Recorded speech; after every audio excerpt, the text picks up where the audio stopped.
Casey just found out the man he trusted with his son's life was the same man trying to destroy everything he loves. And honestly, I don't think he's ever coming back from this one.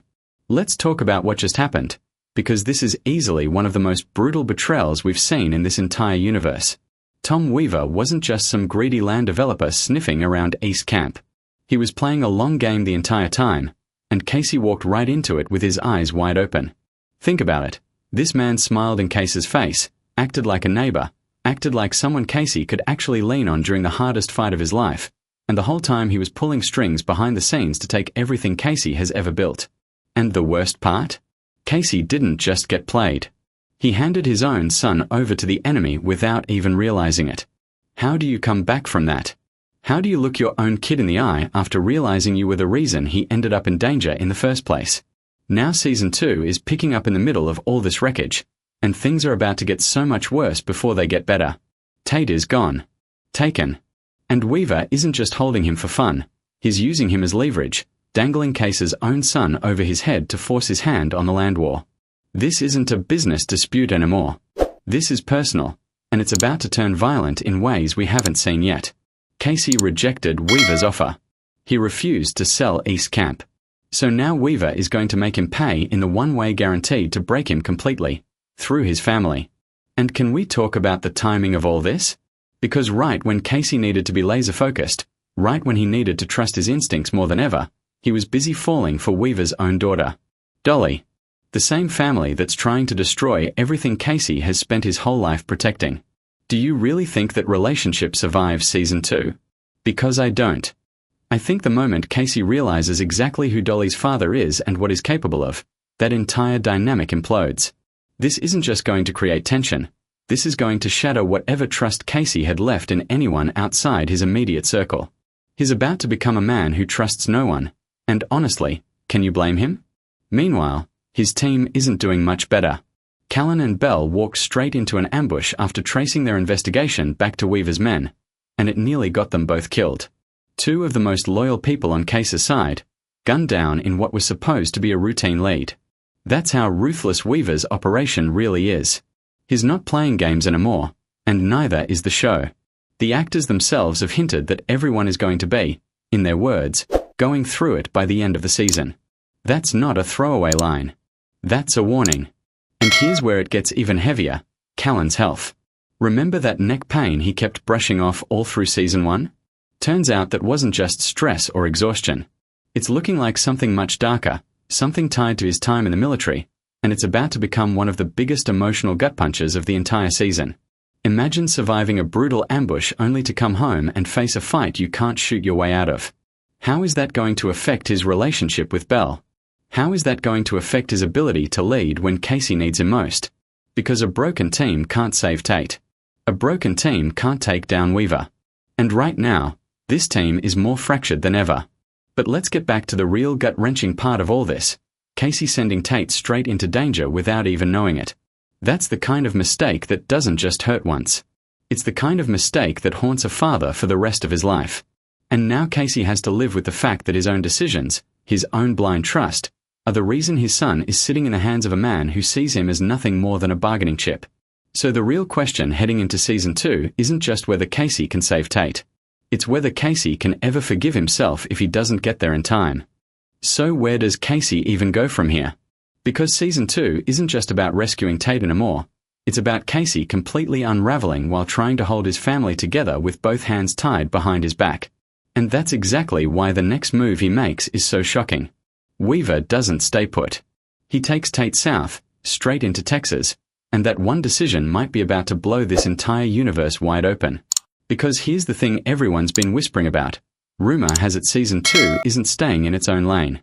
There's talk of a crossover, and not just any crossover. We're talking about two spin-offs running on parallel tracks, both connected to the same sprawling Taylor Sheridan universe that started all of this. And if Casey follows Weaver's trail into Texas, you already know whose territory he's about to step into. Beth Dutton's territory. Yes, I said it. Beth is back, and if this crossover actually happens, things are about to get messy in the best possible way. Think about it. Casey and Beth aren't just characters existing in the same universe. They're siblings.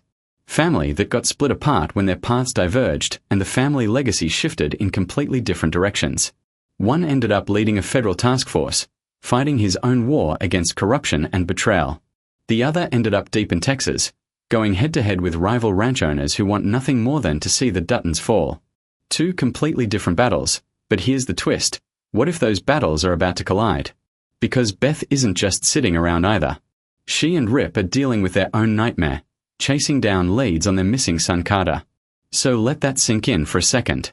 Two parents, from two different corners of this universe, both desperately searching for their sons, both willing to burn everything down to get them back. If Case's search for Tate crosses paths with Beth's search for Carter, this isn't just going to be a fun cameo appearance. This could be one of the most emotionally loaded crossovers the franchise has ever attempted. Can you imagine Casey and Beth, two of the most hardened, guarded characters in this entire universe, standing face to face for the first time in years, both broken in the exact same way? And honestly, doesn't that feel like exactly what the writers have been building toward?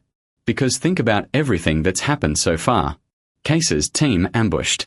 Callen fighting a health battle he can't win with brute force. Case's trust completely shattered by Dolly and her father. Every single storyline feels like it's pushing Casey toward rock bottom. And sometimes, rock bottom is exactly where family shows up. Maybe that's Beth. Maybe that's the moment this whole universe finally starts connecting the dots between two stories that always felt like they were meant to collide eventually. But let's not get ahead of ourselves, because Weaver isn't going to make any of this easy. He's already shown he's willing to use a child as leverage. He's already shown he doesn't care who gets hurt as long as he gets East Camp. So if Casey does make it to Texas, if he does cross paths with Beth and Rip, do you really think Weaver just lets that happen quietly? Or is this exactly the kind of chaos that gives Weaver the opening he needs to strike again while Case's attention is split between two sons that aren't even his own? And let's not forget Chief Rainwater and Mo, because they're not sitting this one out either. After barely surviving that militia-hit squad assault on East Camp, they're not backing down, they're gearing up. Mo's transformation into a full-blown defensive force is only going to intensify, and the two of them are about to become the last line of defense standing between Weaver's aggressive expansion and everything East Camp still has left. Legally, physically, however it needs to happen, they're not letting Weaver win without a fight. And then there's Andrea. While everyone else is fighting for their families, she's facing a completely different kind of battle, a battle with herself. She's already accepted a job in Washington, a fresh start, a way out. But how does she walk away now? How does she take that job knowing her team was just ambushed, knowing they're more vulnerable than ever, knowing Casey is about to spiral into the fight of his life? Does she stay and risk everything to help a team that's already falling apart? Or does she protect her own future and leave them all behind at the worst possible moment? So here's where Season 2 really leaves us. Casey, chasing his son into unfamiliar territory. Beth, possibly standing in his path for the first time in years. Weaver, still one step ahead, still holding all the leverage. And a team back home that's bleeding, both literally and emotionally, with no idea if they'll even survive long enough to see this fight through. So tell me, do you think this crossover actually happens, or is it just another rumor the internet cooked up to get us all excited? And if Casey and Beth really do end up face to face in Texas, whose side do you think Rip ends up on?